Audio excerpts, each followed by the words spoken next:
SCP-002 resembles a large, misshapen tumor of fleshy, organic matter, roughly 60 cubic meters in size. At first glance, it looks like a grotesque growth, veins, pulsing tissue, and a spongy, raw surface that almost seems alive. Protruding from this mass is a single iron hatch.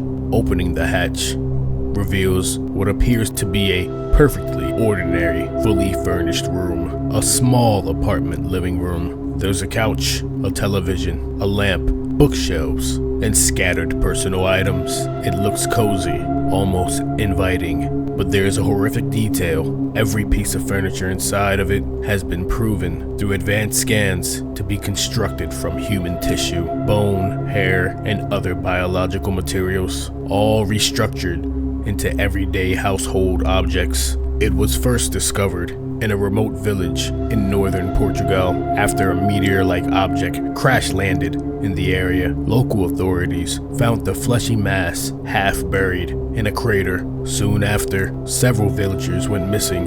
The Foundation intervened, transported it to a secure facility, and established strict containment protocols.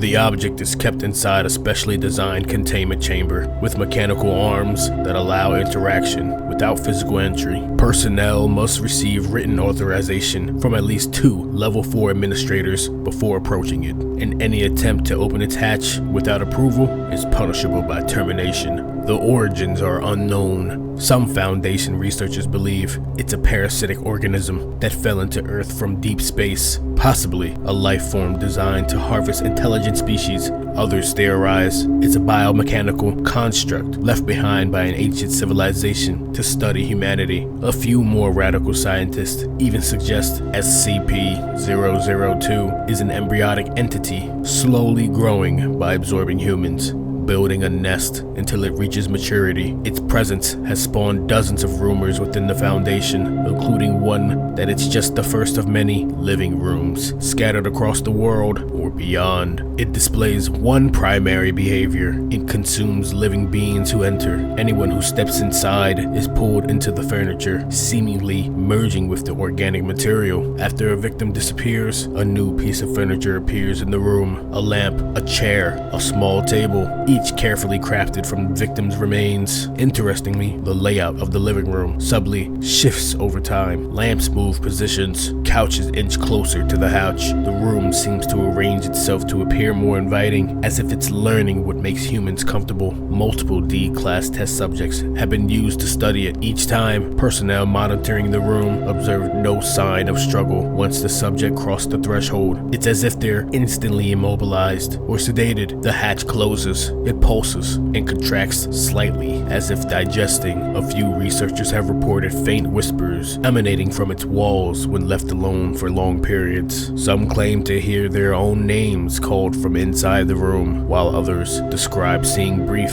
phantom silhouettes through the small observation ports. Due to its lethal nature and potential for growth, the Foundation has classified it as Euclid and implemented a standing order. It must never be connected to any facility housing more than 3 personnel. This is to limit casualties if containment is breached. If it shows any sign of locomotion because its organic mass might be capable of movement, mobile task force units are on standby with individual freezing equipment to immobilize it. So far, it hasn't moved on its own, but there's evidence of minute shifts in its placement on the containment floor over time. The Foundation is still investigating whether it's expanding imperceptibly or simply shifting due to internal processes. Either possibility poses a catastrophic risk if left unchecked. What makes it truly horrifying is not that it just kills, but how it weaponizes our sense of comfort. The living room is a symbol of safety, relaxation, and family. By turning this sanctuary into a trap that absorbs people, it creates psychological terror unlike any mindless beast or violent anomaly. Imagine stepping into what looks like your grandmother's cozy apartment, only to realize the couch you sit on is made from someone else's body. It corrupts the familiar, forcing us to question how something comforting can become so deeply, viscerally wrong.